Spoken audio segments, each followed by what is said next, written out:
The black diplomatic car moved slowly through the busy streets of London on a crisp morning in September. Inside the luxury vehicle sat Commander David Rosen, a man whose chest displayed more military medals than most soldiers would see in their entire careers. His uniform was perfectly pressed, each ribbon and badge positioned exactly where military protocol demanded. At 55 years old, Rosen had spent over 3 decades serving in the Israeli Defense Forces, rising through the ranks from a young lieutenant to one of the most respected commanders in the Middle East.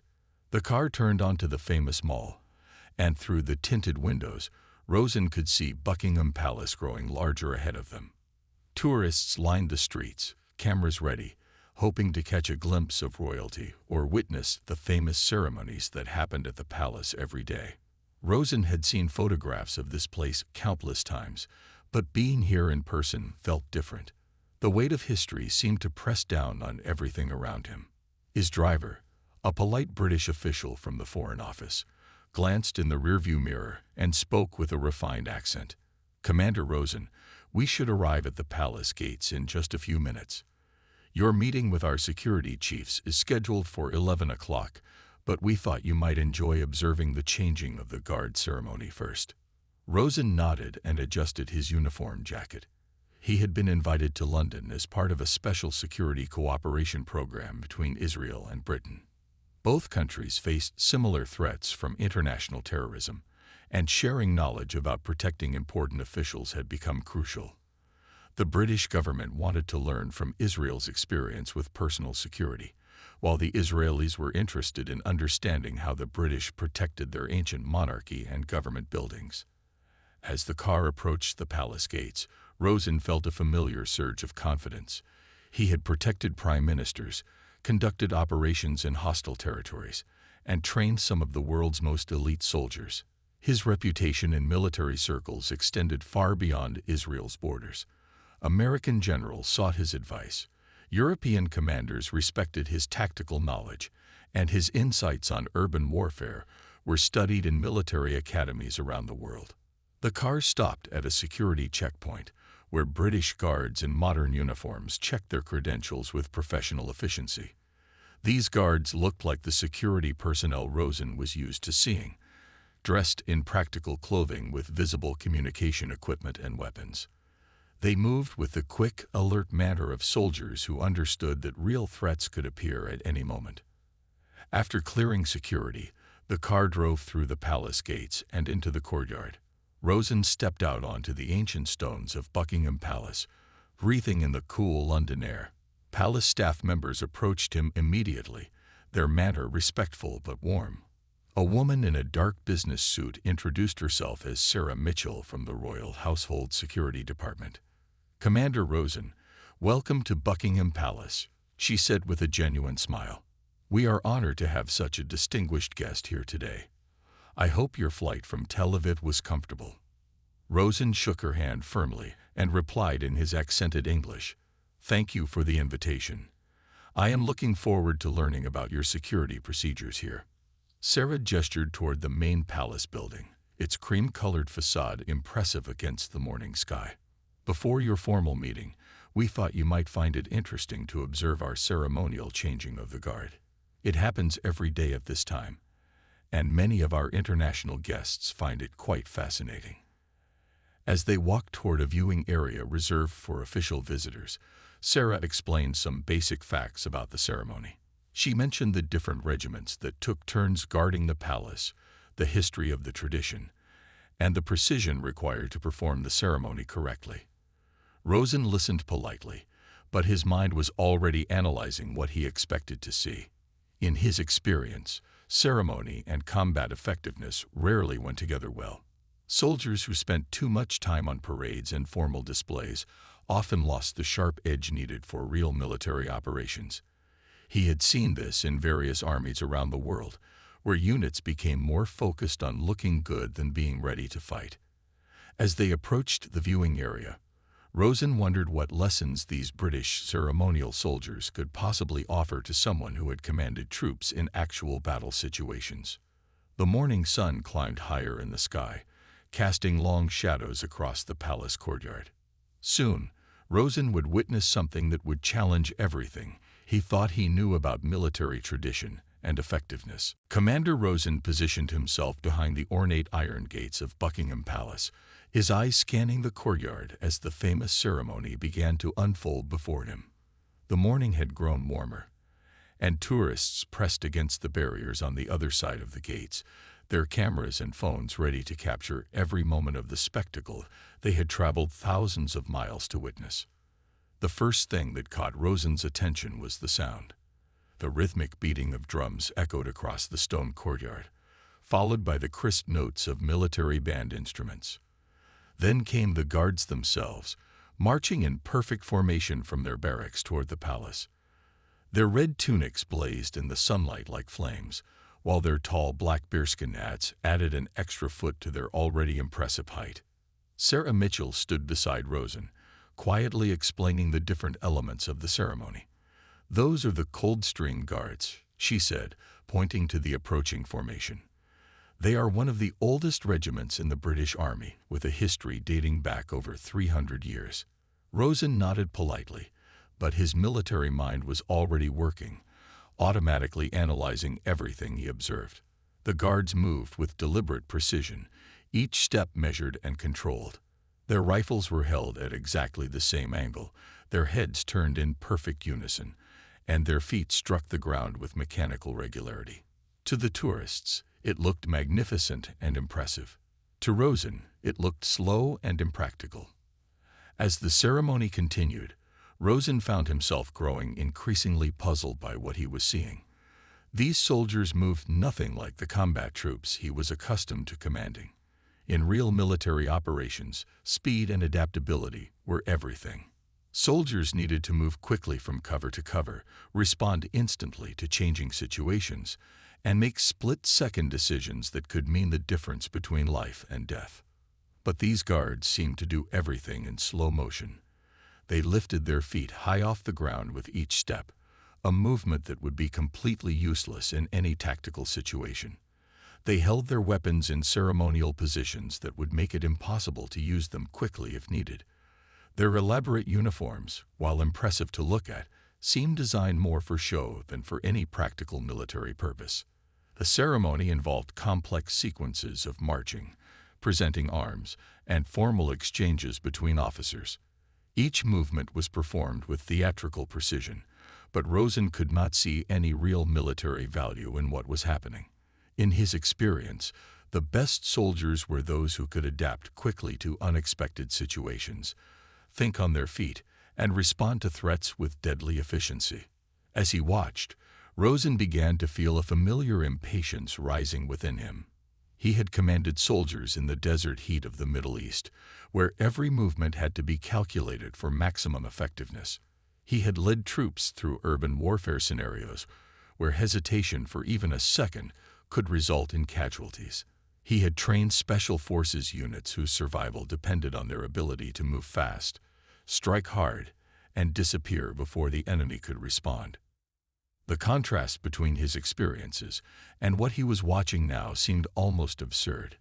These British guards were spending enormous amounts of time and energy on movements that served no practical military purpose. They were like actors on a stage, performing for an audience rather than preparing for real combat situations. A small incident during the ceremony only reinforced Rosen's growing skepticism. One of the guards seemed to stumble slightly during a complex marching maneuver, breaking the perfect rhythm for just a moment before recovering. Instead of adapting and continuing with the mission, the entire formation had to adjust to maintain their ceremonial precision. In a real combat situation, Rosen thought, such rigid adherence to predetermined movements could get soldiers killed. The tourists around him gasped and applauded at various moments throughout the ceremony, clearly impressed by the spectacle. Cameras clicked constantly, and children pointed excitedly at the colorful uniforms and impressive formations. But Rosen found himself wondering what these ceremonial soldiers would do if faced with a real threat. Could they transition from their slow, theatrical movements to effective military action if needed? As the ceremony neared its conclusion, Rosen's confidence in his own military expertise grew stronger. He had seen enough to confirm his initial suspicions about ceremonial units. They might look impressive to civilians, but they were clearly more concerned with putting on a show than maintaining real military readiness. The ceremony had been continuing for nearly 20 minutes when Commander Rosen noticed something that triggered his military instincts immediately.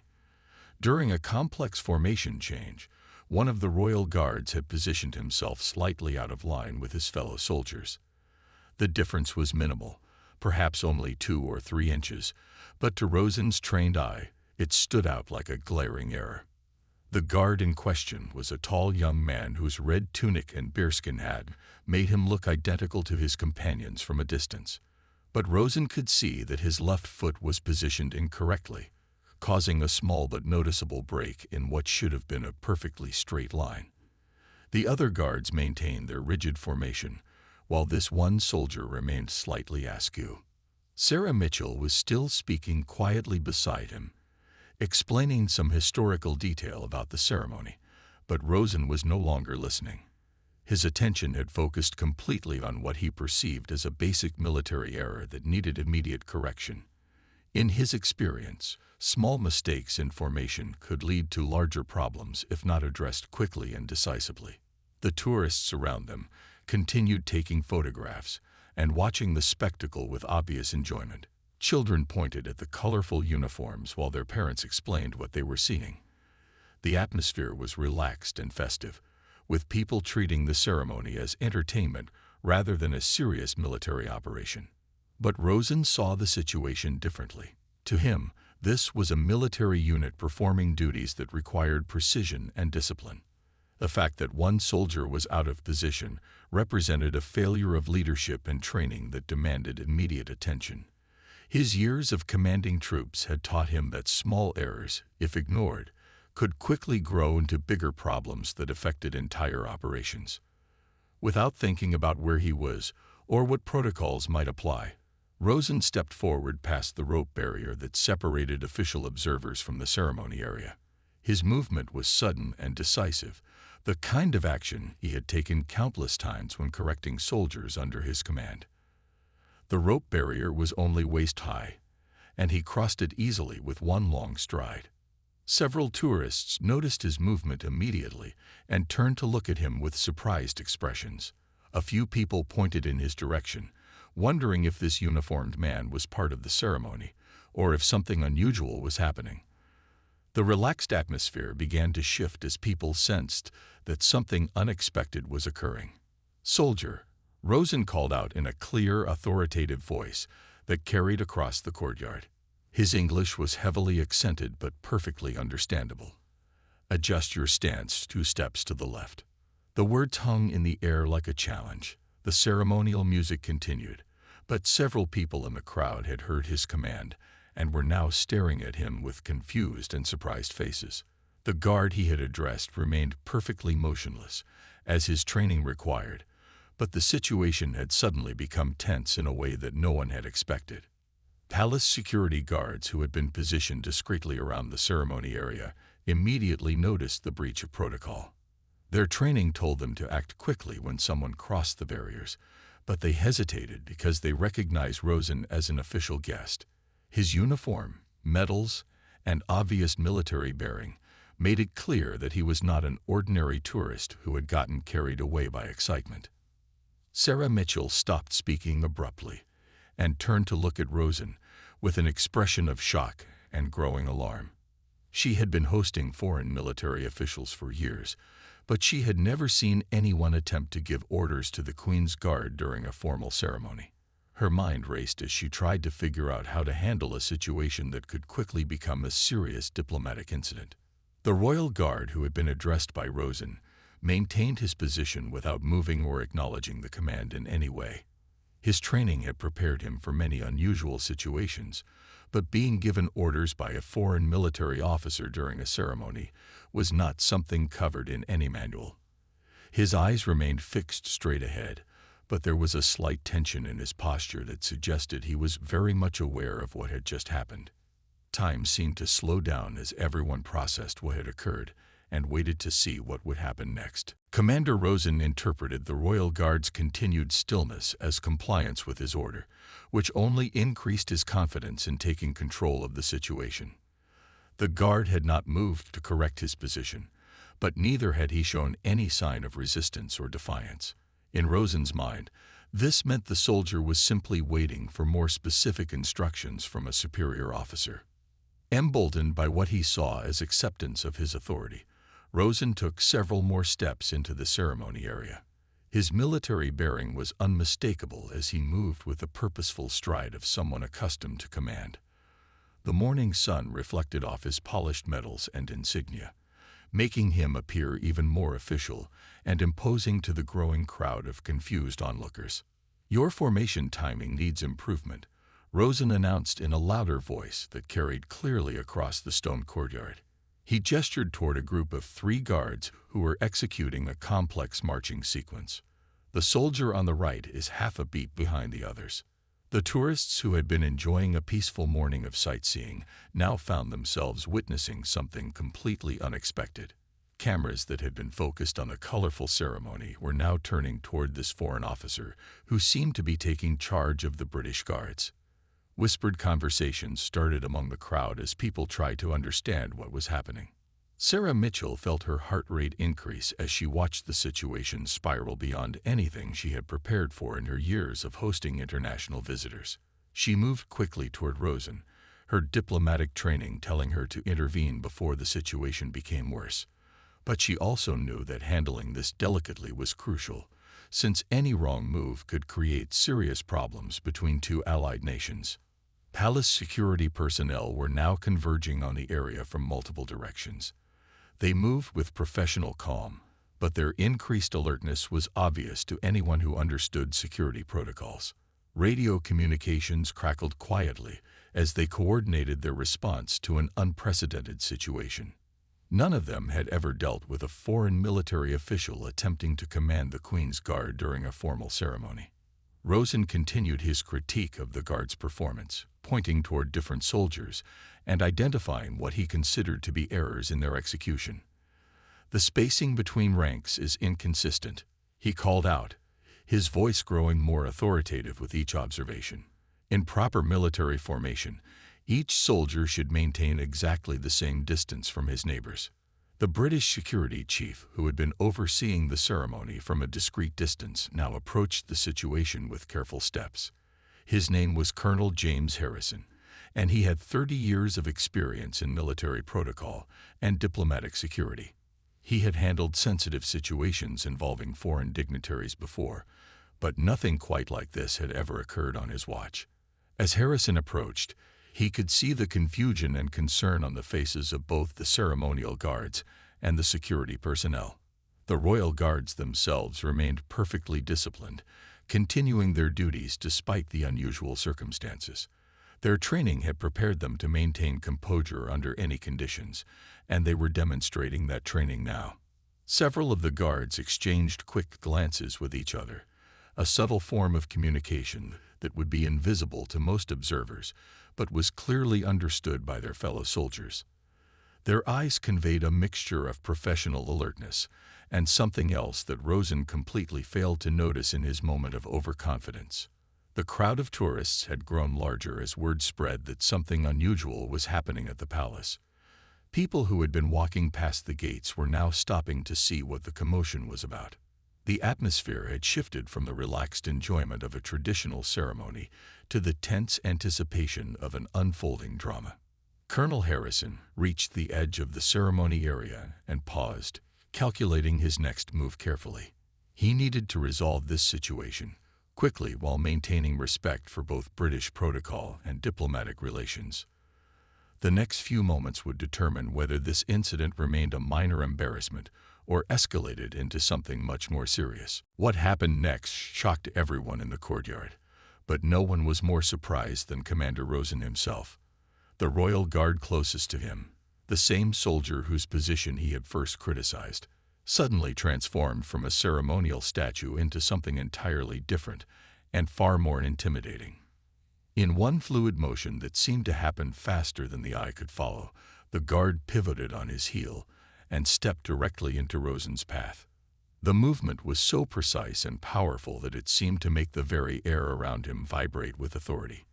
His rifle, which had been held in a ceremonial position, was now positioned across his chest in a way that made it clear he was no longer just part of a pageant.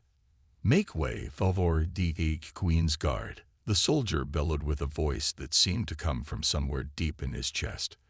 The words exploded across the courtyard with such force and authority that they seemed to make the ancient stones of Buckingham Palace tremble.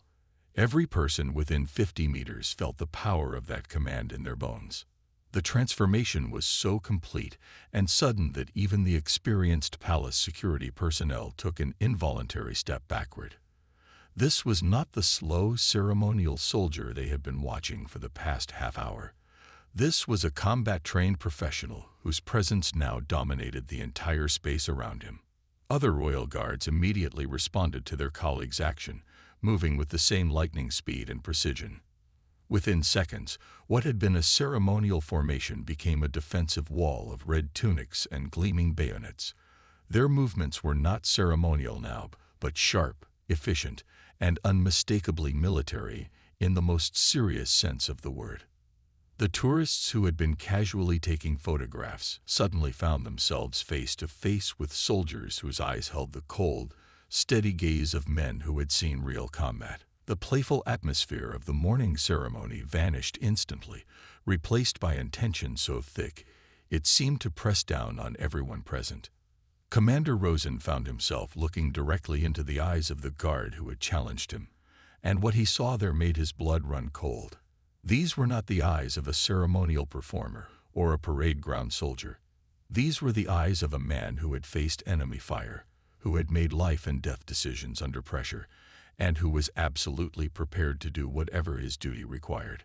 The guard's face remained perfectly disciplined and professional, but his gaze conveyed a message that was unmistakable.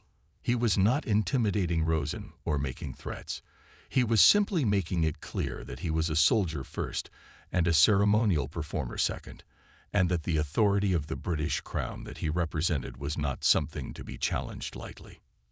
Sarah Mitchell, who had been approaching the situation with diplomatic caution, now moved more quickly.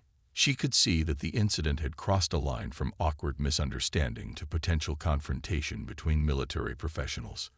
Her years of experience told her that this needed to be resolved immediately before it escalated further. Colonel Harrison also recognized the critical nature of the moment. He had seen enough military standoffs to know that when professional soldiers faced each other with their authority challenged, the situation could become very serious very quickly. Both sides were trained to respond to challenges with appropriate force, and neither side was likely to back down easily. The other palace security personnel had now formed a loose circle around the incident, ready to intervene if necessary, but hoping that their presence alone would help de-escalate the situation. They moved with professional calm, but their alertness was obvious to anyone who understood security protocols. The crowd of tourists had fallen completely silent. Many of them had traveled thousands of miles and spent considerable money to witness the famous ceremony at Buckingham Palace, but none of them had expected to see a real confrontation between military professionals.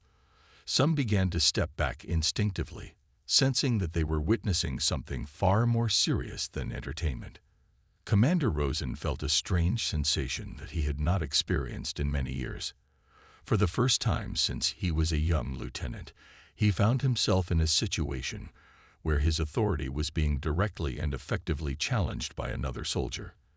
The confidence that had carried him through decades of military service suddenly felt less solid than it had just moments before.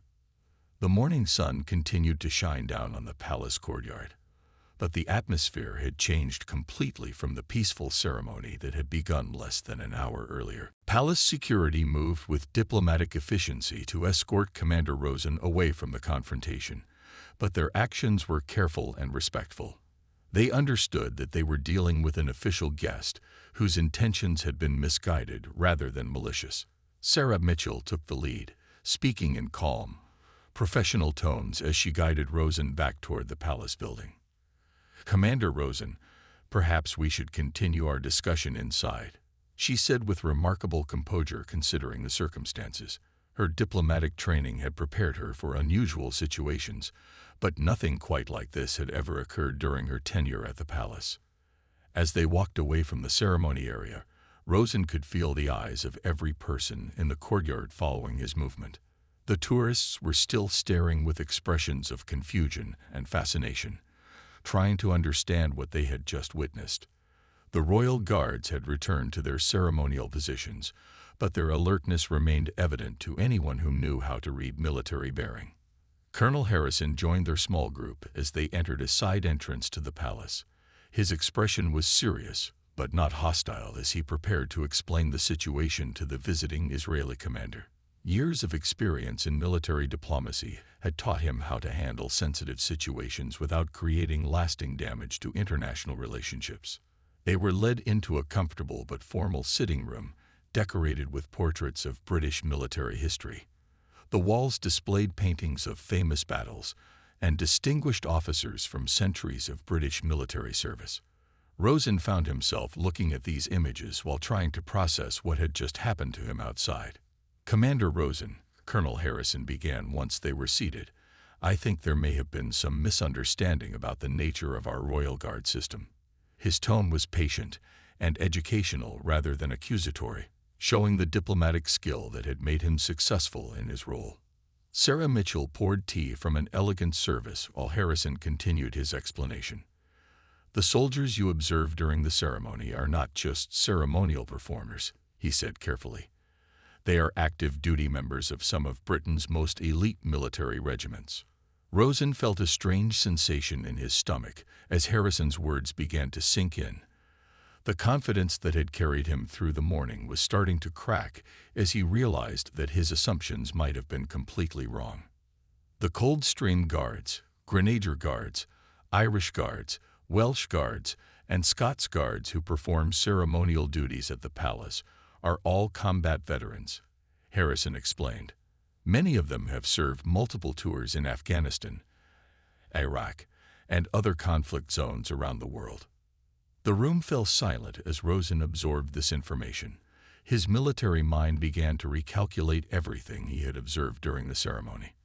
The precision he had dismissed as theatrical showmanship suddenly took on a different meaning when he understood that it came from soldiers who had proven themselves under enemy fire. "The guard who addressed you so directly," Harrison continued diplomatically, "served 3 tours in Afghanistan with the Parachute Regiment before joining the Coldstream Guards. He earned a military cross for gallantry under fire during an operation in Helmand Province." Rosen's face began to change color as the full implications of what Harrison was saying became clear to him. The soldier whose competence he had questioned was not only a combat veteran, but a decorated hero who had been recognized for extraordinary bravery in battle. "I'm afraid that attempting to give orders to foreign soldiers, particularly the Queen's Guard, represents a rather serious breach of protocol," Sarah Mitchell added gently. "Under normal circumstances, such an action could result in immediate removal from the country and significant diplomatic complications." The words hit Rosen like physical blows. His decades of military experience had not prepared him for the humiliation of discovering that he had completely misjudged a military situation. Worse, he had done so in a way that could have created serious problems between 2 allied nations. Harrison leaned forward slightly, his expression becoming more serious. "Commander, I want you to understand that these men earned their positions through exceptional service records and demonstrated courage under fire. The ceremonial aspects of their duties are honors they have earned, not replacements for real military capability." As the conversation continued, Rosen began to understand the depth of his mistake. The precision and discipline he had witnessed were not signs of weakness or excessive focus on appearance. They were demonstrations of the same qualities that had kept these soldiers alive in combat situations around the world. Phone calls were being made in other parts of the palace to ensure that the incident would not damage the broader relationship between Israel and Britain. Diplomatic officials from both countries would need to be informed and reassured that the situation had been handled appropriately. Rosen sat in stunned silence, realizing that his moment of overconfidence had nearly created an international incident and had revealed his own limitations rather than anyone else's. The next 2 hours became a careful exercise in diplomatic damage control as palace officials worked to manage what could have easily become a serious international incident. Commander Rosen found himself in a series of meetings with British military leaders who showed remarkable patience and professionalism despite the circumstances. Colonel Harrison had been joined by Brigadier General Margaret Thornton, the senior military liaison for international relations at the Ministry of Defense. Her presence indicated how seriously the British government was taking the situation, but her manner remained courteous and educational rather than punitive. Commander Rosen, Brigadier General Thornton began as they settled into a more formal conference room. We want to ensure that you understand we view this as a cultural misunderstanding, rather than any intentional disrespect. Her words were carefully chosen to preserve dignity, while making the seriousness of the situation clear. The room was equipped with secure communication devices, and Rosen could see staff members making discreet phone calls to various government offices. He realized that his actions had set in motion a complex diplomatic process involving multiple agencies and officials from both countries. Sarah Mitchell presented Rosen with a detailed briefing document about the Royal Guard system that she had quickly assembled. The document included information about the selection process, training requirements, and service records of typical guards. As he read through the material, Rosen's understanding of his mistake grew deeper and more embarrassing. The average Royal Guard has completed at least one operational deployment, Colonel Harrison explained as Rosen reviewed the documents. Many have served in special forces units or elite infantry regiments before being selected for ceremonial duties. The position is considered an honor that recognizes exceptional service. The phone on the conference table rang, and Brigadier General Thornton answered it with professional efficiency. Rosen could hear only her sigh of the conversation, but it was clear that she was speaking with senior officials about how to handle the diplomatic aspects of the incident. "Yes, Minister," she said into the phone. "The situation has been contained, and we are conducting a full briefing with our Israeli colleague. No, sir, we do not believe any formal complaints will be necessary." The commander appears to be genuinely surprised by the information we have shared with him. When she ended the call, Thornton turned back to Rosen with a serious expression. "Commander, I have just spoken with the defense minister, who has been in contact with your embassy. They are naturally concerned about the potential implications of this incident." Rosen felt his stomach tighten as he realized that news of his actions had already reached the highest levels of both governments. His reputation, built over decades of distinguished service, could be seriously damaged by this single moment of poor judgment. However, Thornton continued, both governments agree that this appears to be a case of cultural misunderstanding, rather than any intentional disrespect. We are prepared to treat it as a learning opportunity rather than a diplomatic crisis.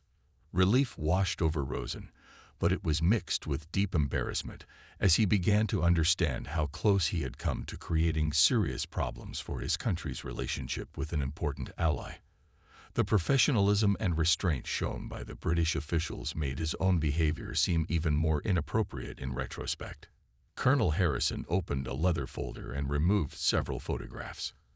"Commander, I would like to show you some images that might help you understand the background of the soldiers you encountered today."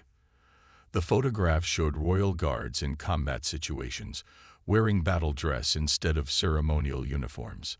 One image showed a group of Coldstream Guards on patrol in Afghanistan, their faces serious and alert as they moved through hostile territory. Another showed Irish Guards providing security during a humanitarian mission in Africa. The contrast between these images and the ceremonial figures Rosen had observed that morning was striking. "The soldier who responded to your instructions this morning," Harrison said carefully, "is Lance Sergeant Michael Davies. He served with distinction in both Iraq and Afghanistan before being selected for Royal Guard duties." He showed Rosen a photograph of Davies in combat gear, looking every bit the professional soldier. Sarah Mitchell returned to the room carrying a tray of fresh tea and biscuits, but the atmosphere remained serious despite her efforts to maintain hospitality. She could see that Rosen was beginning to understand the full implications of what had occurred. "The question now," Brigadier General Thornton said as she accepted a cup of tea, "is how we move forward from this situation. Both of our governments value the military cooperation between our countries, and we hope this incident will not interfere with those important relationships." Rosen finally found his voice after nearly an hour of listening and absorbing information. "I owe everyone involved a sincere apology," he said quietly. "My actions were inappropriate and based on completely incorrect assumptions about your military traditions." For the remainder of his visit to London, Commander Rosen received an education that would change his perspective on military tradition and ceremony forever. Brigadier General Thornton had arranged for him to receive a private tour and detailed briefing that would open his eyes to the true nature of the Royal Guards and British military culture.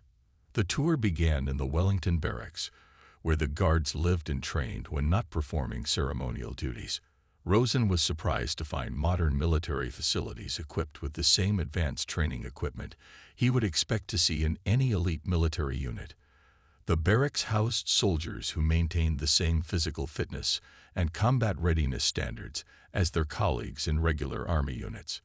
Lieutenant Colonel David Sterling, commanding officer of the Coldstream Guards, personally conducted the briefing. His manner was professional but warm as he explained the dual nature of his soldiers' responsibilities. "Commander Rosen, our men must be prepared to transition from ceremonial duties to combat operations with very little notice," he explained. Sterling showed Rosen training schedules that demonstrated how the guards balanced their ceremonial responsibilities with ongoing military education. They practiced urban warfare tactics, maintained proficiency with modern weapon systems, and participated in joint exercises with other NATO forces. The ceremonial duties were only one part of their military service. "Many of our soldiers have served alongside Israeli forces in various international operations," Sterling mentioned as they walked through the training facilities. "The professional respect between our militaries has always been strong, based on shared experiences in difficult situations." This comment hit Rosen particularly hard as he realized that some of the soldiers he had attempted to command that morning might have actually worked with Israeli forces in the past. The thought that he might have embarrassed himself in front of soldiers who respected his country's military made his mistake feel even worse. They visited the armory where the guards maintained their weapons, both ceremonial and combat versions. Rosen was shown how quickly a guard could transition from carrying a ceremonial rifle to being armed with modern combat equipment. The level of preparation and readiness was impressive by any military standard. During lunch in the officers' mess, Rosen met several Royal Guards who were off duty. These conversations proved to be the most educational part of his entire visit. The soldiers spoke casually about their experiences in Afghanistan, Iraq, and other deployments, treating their combat service as simply part of their normal military careers. Lance Sergeant Michael Davies, the soldier who had confronted Rosen that morning, joined them for lunch. There was no awkwardness or hostility in his manner as he shook hands with the Israeli commander. His professional bearing made it clear that he considered the morning's incident to be resolved and forgotten. "Sir, I served with some Israeli advisors during my second tour in Afghanistan," Davies mentioned during their conversation. "Outstanding soldiers, very professional. We learned a lot from working with them about urban combat techniques." Rosen felt his face flush with embarrassment as he realized that this soldier, whom he had tried to correct that morning, had actually worked with and learned from Israeli military personnel. The irony of the situation was almost too much to bear. As the afternoon continued, Rosen learned about the selection process for Royal Guard duties. Soldiers were chosen not despite their combat experience, but because of it. The ceremonial positions were rewards for exceptional service, not alternatives to real military duty. The precision and discipline required for ceremonial functions were seen as extensions of the same qualities that made soldiers effective in combat. Colonel Sterling explained the historical connection between ceremony and combat effectiveness in British military tradition. "Commander, our ceremonial traditions exist because they reinforce the discipline and attention to detail that keep soldiers alive in combat situations. They are not separate from military effectiveness, but essential to it. The tour included a visit to the regiment's museum, where displays showed the history of the Guards in both ceremonial and combat roles. Photographs from recent conflicts showed the same soldiers who performed at Buckingham Palace, serving with distinction in some of the world's most dangerous locations. By the end of the day, Rosen's understanding of military tradition had been completely transformed. He began to see that his assumption about ceremony being opposed to combat effectiveness revealed his own limitations rather than any weaknesses in the British system. As they prepared to conclude the visit, Lieutenant Colonel Sterling made a comment that would stay with Rosen for the rest of his career. "Commander, the strongest militaries are those that honor their traditions while remaining ready for modern challenges. Ceremony and combat readiness are not opposites but partners in maintaining military excellence." Commander Rosen's flight back to Tel Aviv gave him many hours to reflect on what had become one of the most educational and humbling experiences of his distinguished military career. As the aircraft climbed above the clouds over Europe, he found himself viewing military service and tradition from a completely different perspective than he had just 3 days earlier. The transformation in his thinking was profound and unsettling. For decades, he had operated under the assumption that ceremony and combat effectiveness were incompatible. That time spent on tradition was time taken away from real military preparation. His experience with the Royal Guards had shattered this belief completely, forcing him to reconsider many of his fundamental assumptions about military culture. Upon returning to Israel, Rosen made a decision that surprised many of his colleagues. Instead of quietly burying the embarrassing incident, he chose to share his experience openly with fellow officers. During staff meetings and training sessions, he began telling the story of his encounter with the British Royal Guards, using his mistake as a teaching opportunity. "I learned that my assumptions about different military cultures were not only wrong but dangerous," he told a gathering of senior Israeli military officers. "I nearly created a diplomatic incident because I failed to understand that military excellence can take many different forms." His colleagues listened with fascination as he described the revelation that the ceremonial soldiers he had dismissed were actually combat veterans with distinguished service records. Many of the Israeli officers had their own assumptions about ceremonial units challenged by Rosen's account. The story began to spread through both Israeli and British military circles, not as a source of mockery, but as an example of how even experienced leaders could learn from their mistakes. Military academies in both countries began using the incident as a case study in cultural awareness and international military cooperation. Rosen's experience led to changes in how Israeli military officers were prepared for international assignments. Cultural briefings became more comprehensive, with specific emphasis on understanding that different military traditions might achieve the same professional standards through different methods. Several months after his return, Rosen received a letter from Lance Sergeant Davies, the Royal Guard who had confronted him at Buckingham Palace. The letter was friendly and professional, extending an invitation for Rosen to visit the Guards again if he ever returned to London. Davies mentioned that he had been promoted and was now helping to train new Guards in both ceremonial and combat duties.